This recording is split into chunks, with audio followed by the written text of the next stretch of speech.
সাত দিন ধরে যে বিভিন্ন অনুষ্ঠান চলছে ও চলবে, এই অনুষ্ঠানে আমাদের এই মুহূর্তে রয়েছে একটি বিশেষ নিবেদন। নাট্য আকারে শ্রী জগন্নাথ দেবের পান ভোগ নিবেদন। শুরুতেই সকল বেথুয়াবাসীকে জানাই ধন্যবাদ এত বড় আয়োজনের সহযোগিতা করার জন্য। সর্বোপরি ইস্কন বেথুয়াডহরি প্রভু মাতাজি সহ সকল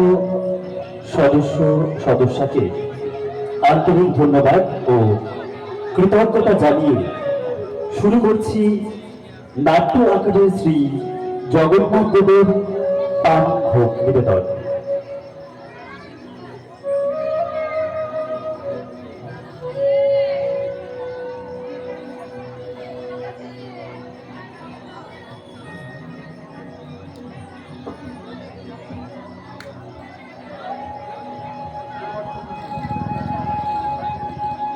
বসেন বসেন।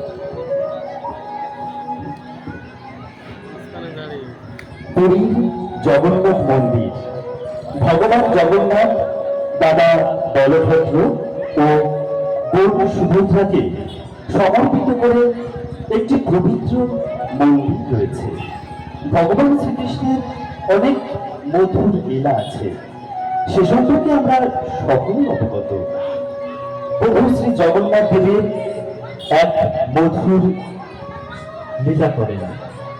ভগবান জগন্নাথকে রাতের ভোগ নিবেদনের পর পান ভোগ নিবেদনের আরম্ভ হয়েছে। সেই চমৎকার লীলা সচক্ষে দর্শন করেছিলেন মন্দিরের পূজারী বলরাম দাস নামে এক মহান ভক্ত। বলা হয় যে জগন্নাথ মন্দিরের সিংহদ্বারের পাশে প্রভুদাস নামে এক পান বিক্রেতার বাড়ি ছিল। সেই প্রভুদাস পানটা নিয়ে বিক্রি করতেন। একদিন সন্ধ্যের সময় প্রভুদাস ভগবান জগন্নাথ মন্দিরে জগন্নাথের দর্শনের জন্য গেলেন। তিনি ছিলেন শ্রী জগন্নাথ দেবের একজন মহান ভক্ত এবং যখনই তিনি জগন্নাথ দেবকে দর্শন করতেন তিনি দিব্যানন্দে পুলকিত হতেন ও প্রভুকে দর্শনের খুশিতে তার চোখ দিয়ে অশ্রুধারা নির্গত হতো। যদিও প্রতিদিনই শ্রী জগন্নাথ দেবকে 56 রকমের অন্ন ব্যঞ্জন নিবেদন করা হতো, কিন্তু তবুও প্রভুদাস মনে মনে ভাবলেন তার প্রভুর রাতের ভোগ নিবেদনের শেষে যদি একটু পান ভোগ নিবেদন করা যেত তাহলে কতই না সুন্দর হতো। তাই প্রভুদাস জগন্নাথের কাছে সর্বদা প্রার্থনা করতেন এবং একথা ভাবতেন যে কবে ভগবানের সেবার প্রাপ্তি সে লাভ করবে।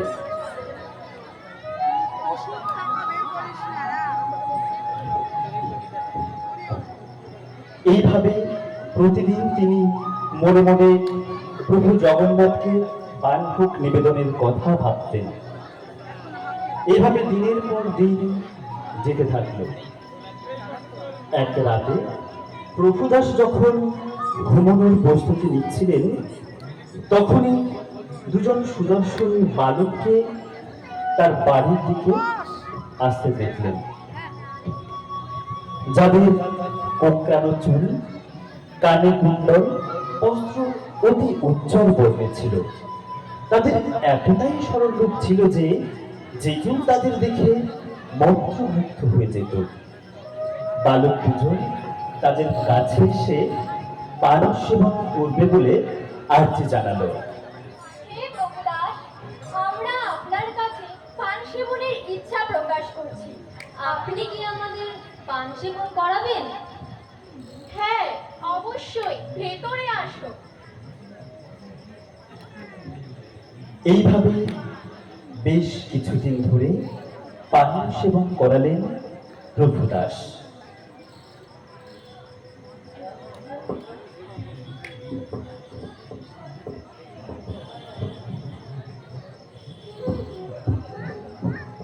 একদিন মধ্যরাত্রিতে মন্দিরের সেবক বলরাম দাস ভগবান জগন্নাথের যিনি পরম ভক্ত ছিলেন মন্দিরের সিংহদ্বারের সামনে প্রভুর গুরু মহিমা কীর্তন করতে করতে ঘোরাফেরা করছিলেন।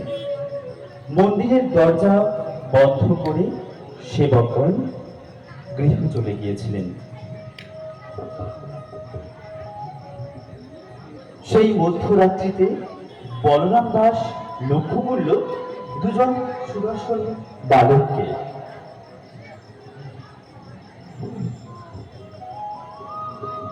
কিছুদিন এভাবে দেখার পর তাদের সম্বন্ধে জানার জন্য কৌতূহলী হয়ে ভাবতে থাকলো।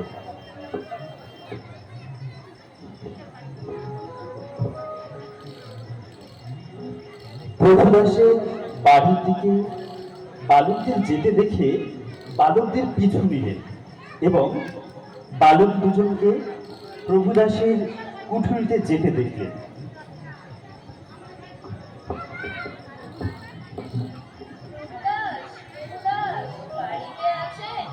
হ্যাঁ, কে? আমি মন্দিরের পূজারী বলরাম দাস।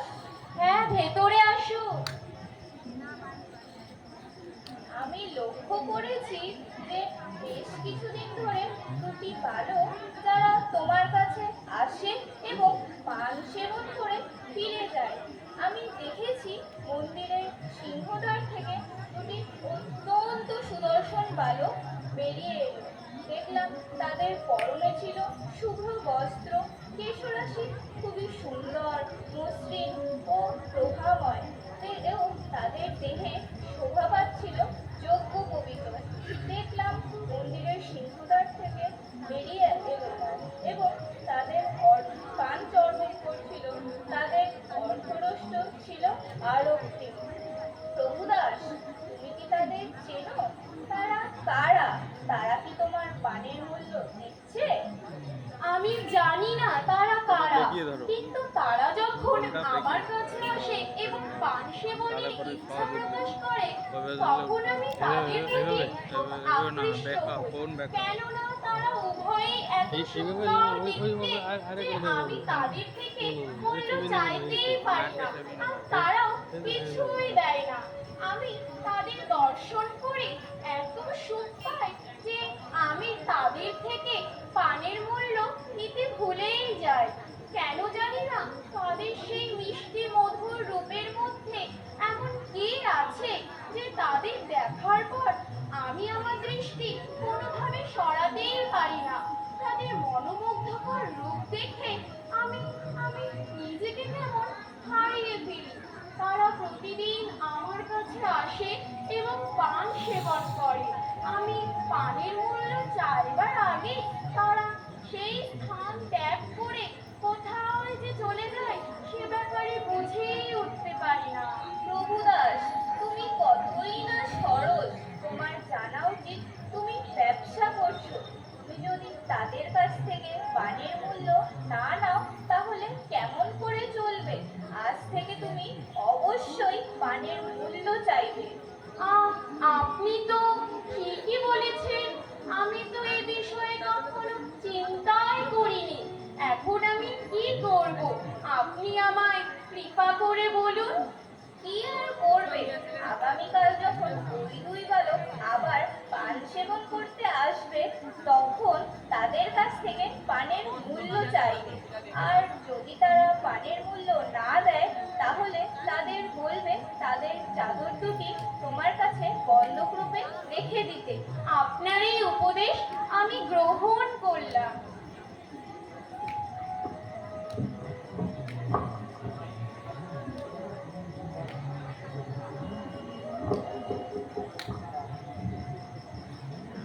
পরের দিন রাতে দুই বালক পান সেবন করতে এলে পান দেওয়ার পর প্রভুদাস মূল্য চাইলেন।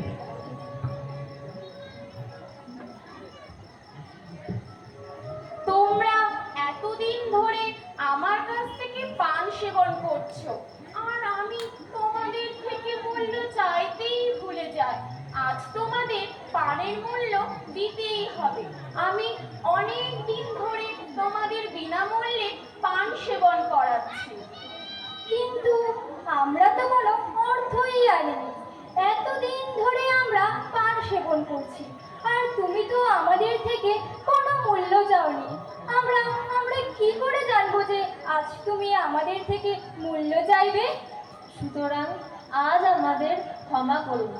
আগামী দিন এসে আমরা তোমার পানের মূল্য দিয়ে দেব। এখন আমাদের যেতে দাও। আগামী দিন যে তোমরা আসবে তার নিশ্চয়তা কোথায়? আগামী দিন যদি তোমরা আর না আসো, তাহলে আমি আমার মূল্য পাবো কেমন করে? তোমরা অতি নবীন বালক, তোমাদের কথা আমি বিশ্বাস করি কেমন করে?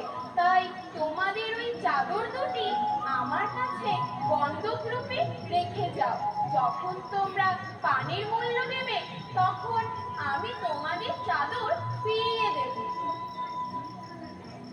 প্রভুদাসের কথা শুনে কোনো দ্বিধা না করে বালক দুজন তাদের চাদর দুটি প্রভুদাসের কাছে দেন। তারপর সেখান থেকে তারা প্রস্থান করে।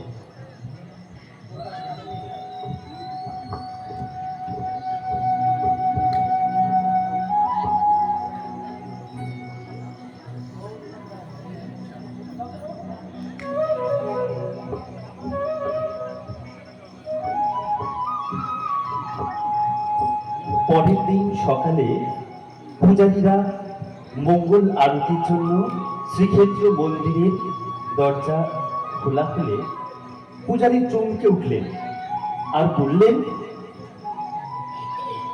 আগের দিন রাতে বড় শৃঙ্গার বেশের সময় জগন্নাথ ও বলরামের মস্তক আবৃত করার জন্য যে চাদর ব্যবহার করা হয়েছিল, সে চাদর কোথায় গেল? কেমন করে হতে পারে? এই চাদর নিয়ে যাবে। যদি কোনো চোর এই চাদর নিয়ে যায়, তাহলে অত্যন্ত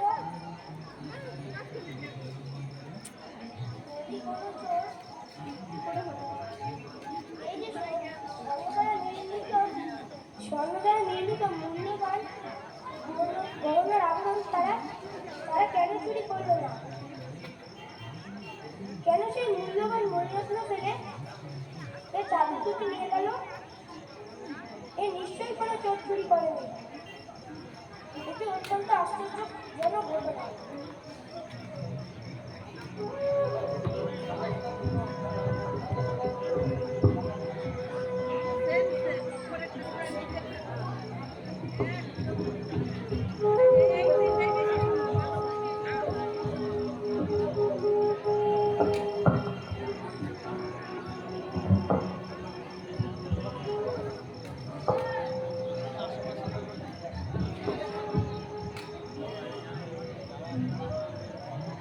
ঘটনাটি রাজা প্রতাপ রুদ্রের কানে পৌঁছালে তিনি খুবই বিচলিত হলেন এবং এই অশুভ ঘটনার জন্য তিনি সকল সেবকদের দায়ী করলেন।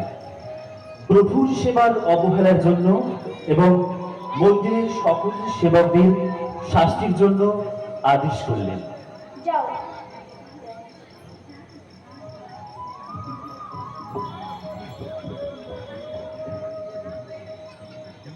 এখন ভগবান জগন্নাথ তার নিজের ভক্তদের শাস্তি কিভাবে পাওয়াতে পারে, তাই তিনি বলরাম দাসের স্বপ্নে দর্শন দিয়ে সমস্ত কথা জানালেন।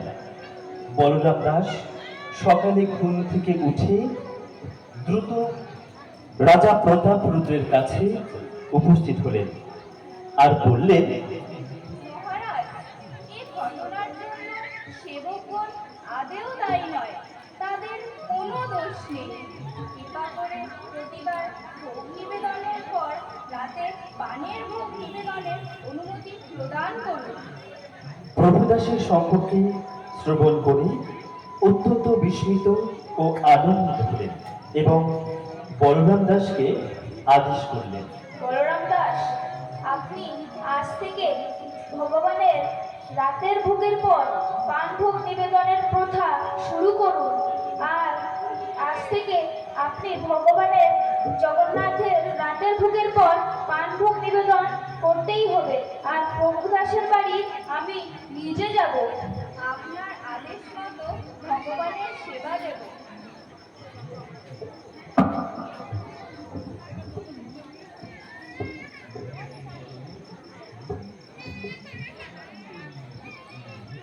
রাজা রুদ্রপ্রতাপ স্বয়ং প্রভুদাসের উঠলে গমন করলেন।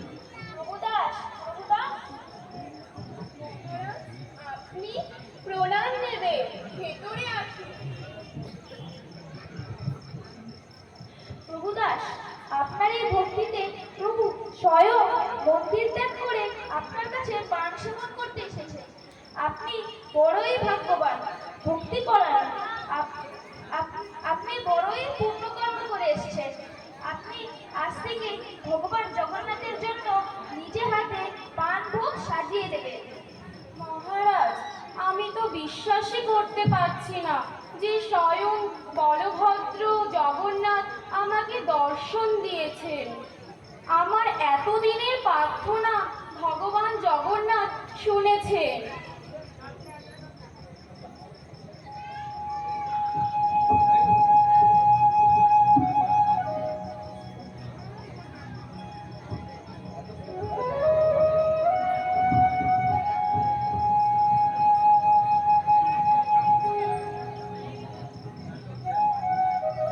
তারপর প্রভুদাস ভগবান জগন্নাথ ও বলভদ্রকে নিজের হাতে চাদর ফিরিয়ে দিতে যান।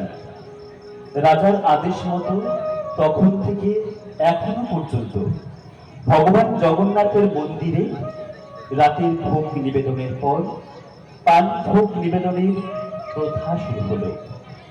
ভগবান জগন্নাথ দেবকে ভক্ত যদি প্রেম সহিত ডাকেন, তাহলে সেই প্রার্থনা অবশ্যই ভগবান শোনেন। এই জন্য সর্বদা ভগবানের নাম জপ, ভজন ও শ্রবণ করতে হবে। তাহলে ভগবান একদিন ঠিকই যে কোনো রূপে ভক্তকে দর্শন দেন ও তাদের উদ্ধার করেন। তাই সকলে অবশ্যই ভগবানের নাম করুন, সত্য ও সঠিক পথে চলুন। এভাবে শ্রী জগন্নাথ দেবের পান ভোগ নিবেদন নাট্য আকারে আপনাদের সামনে নিবেদিত হলো।